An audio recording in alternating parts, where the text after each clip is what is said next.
Business is about solving a problem, and in 1970s India, the biggest problem was not food nor clothing.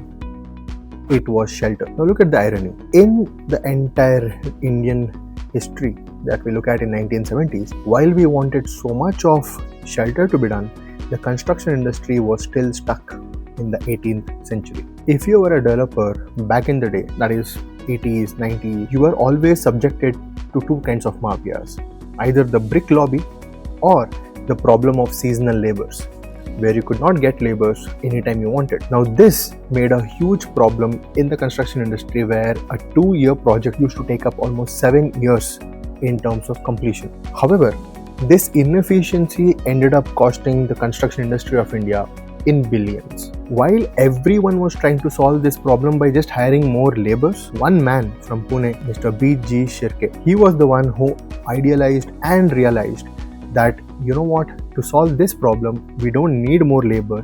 What we need is a more 20th century approach than the 18th century approach, which was not working at all. Now, he was a person who is a visionary in terms of understanding how towns were built, how cities were supposed to be built. What he did changed and transformed not just the Pune construction sector, but the entire Indian construction sector. He didn't want to be the one to just build buildings or construct buildings. He wanted to be the one to build a factory that manufactured cities going forward.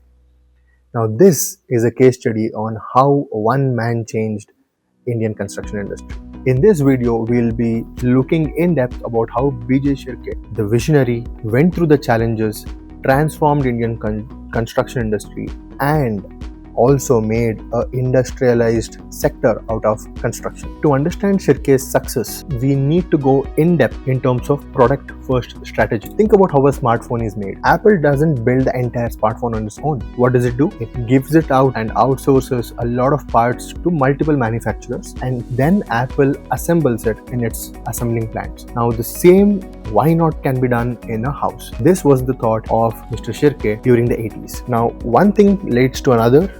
Phone is linked to how a construction can be done. Of course, that time phone was not the main thing, but just an example. Here, the manufacturer components are basically the walls, the structure, the finishing items of a construction house. And the assembly happened in their factory in Pune, which even today is looked upon as a very important case study for construction students. Now, Shirke applied this to houses and called it the 3S system or the Siporex system. Instead of waiting for the mason to come to the site, lay the bricks, mortar, and basically follow the conventional methods, let's say it rained on a Tuesday, it rained on a Wednesday, and the construction is halted.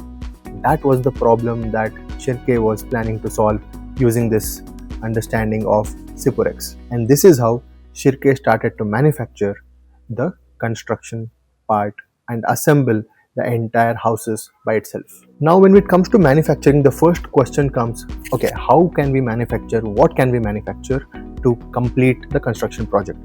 So what Shirke mostly focused on was first the precast beams. Yes, the beams which are supposed to be casted in site were cast in the factory, which today seems normal, but in 70s, path-breaking.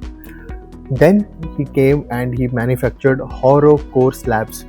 So hollow core slabs are the same slabs that we put on the roofs, which was again manufactured in the factory, assembled at the site. And one of the major changes that he brought in was prefabricated walls. Now when we talk about prefabricated walls, it comes with all the MEP included in that as well. Now this was something he created 40 years back. But now the question arises, why was this such an amazing move? Now, how is this a brilliant business move in the construction sector, which is so unorganized and ruled by lobbies? Now, this is why Shirke made sure he differentiated himself and his firm completely with others. First reason is because of its quality control. One of the biggest challenges that we had is how to maintain the quality at site when the laborers, when the masons have to be supervised on a regular basis. Now this entire problem of quality control was taken out from the construction site and put it in the manufacturing site. So at the manufacturing plant is where they looked upon in terms of how to maintain the quality. They could control the quality, pollution, external factors, internal factors. They could supervise better and they could assemble better as well. So in terms of manufacturing the entire, either the slab or the precast beam or the prefab walls, it was very easy for maintaining the quality of the construction. Because traditionally what happens is your quality depends on the person who is mixing the cement, person who is making the mortar, person who is laying the bricks. In Shirke's model, it was mostly the equipment that did that. Of course, humans were there to supervise, to check the quality, but majority was checked right in front of the supervisors, and it was always done by experts as well. But guys, this is India, right? We know what we're talking about. Here, yes, the product can be great, but that is only 20% of the battle. The other 80% of the battle is how do you navigate through all the bureaucracies and all the obstacles that the bureaucracy puts you. So once the 20% is completed, the product is designed, the next part, the 80% challenge is how do you convince clients to take up your X-factored, manufactured and new age kind of construction houses, because this was not done before. So whenever a new thing comes, of course, bureaucracy enters and local lobbies enter as well. One of the biggest challenges to enter into government sector was the L1 bidding system, or the lowest bidder system. So what India conventionally followed and still follows to some date in some bidders or bids is L1 bidding system, where the lowest bidder is considered as L1 and they are given the project based on the lowest bid that they have done for the project.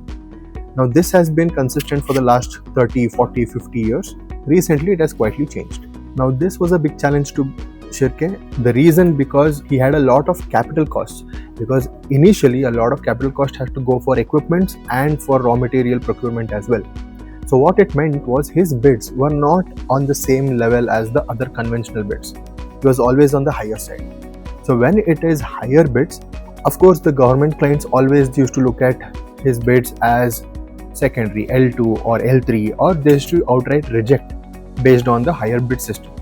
Now this was a bigger challenge because his vision was to make sure that all the affordable housing, mid-scale housing and a lot of government buildings can become way faster just by using his manufactured or assembled construction units.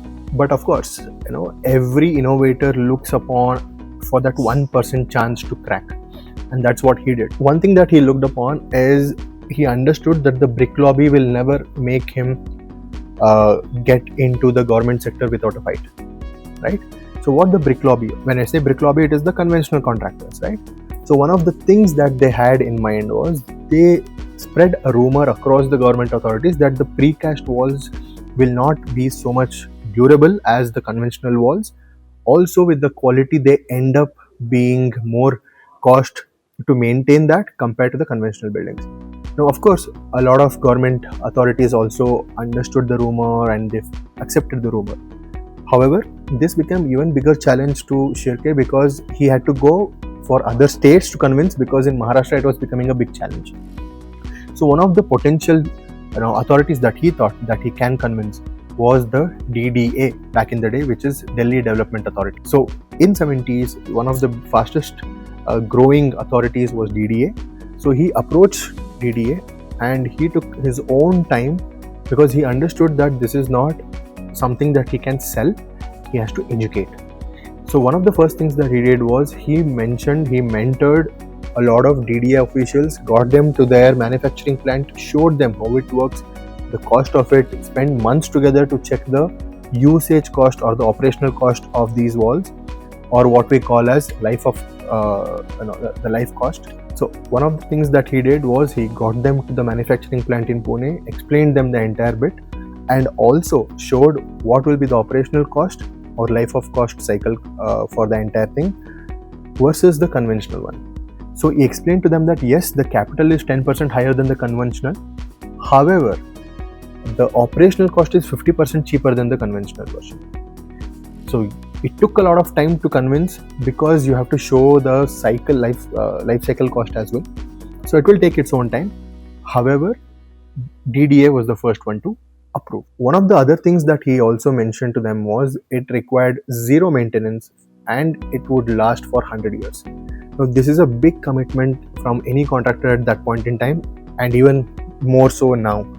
So one of the biggest commitments he made to DDA was it will last 100 years and it will require zero maintenance for the first 50% of the lifetime. So to solve this problem, he used one of the most brilliant selling points, because what he did to DDA was he was not selling the building, he was selling the total ownership cost of the building. So he used to tell to DDA that, okay, yes, to construct it will be expensive, but when you maintain this for the next 20 years, 30 years, 50 years, this is how it's going to be different to the conventional building. And when the total ownership cost came into play, that's when he was able to convince the DDA to accept Shirke manufactured units as well. Now, like I told, a visionary just takes 1% chance to penetrate the market, right? So once he cracked DDA, he became very huge in a very short span of time as well. Just between the 80s and 2000s, he had completed 1.5 lakh homes just for DDA. Right? So many projects were coming in because the moment the DDA saw what he is able to provide in terms of the quality and also in terms of the usability of the project, usability of the building, it became very clear for DDA also to accept his bids even if it wasn't the L1 bid. So even they went and thought, okay, that this guy is offering something way better than the conventional builders or contractors as well. Now, Shirke thought that, okay, this is great, I'm doing residential, I'm doing a lot of buildings for DDA, but he didn't stop at that, right? So right now, if I have to look at the recent history of Shirke, they have completed airports, stadiums, industrial complexes, all with manufactured units of construction. So even today, Shirke stands as one point of contact, per se, in terms of manufactured units. You have had a lot of European, American companies enter India, but the one which is withstanding the Indian market still today is Shirke. So one of the things that we have observed in terms of the growth also is, yes, he became a juggernaut in residential, but it never stopped at residential. Airports, stadiums kept on coming by. So now their business model is slightly changed.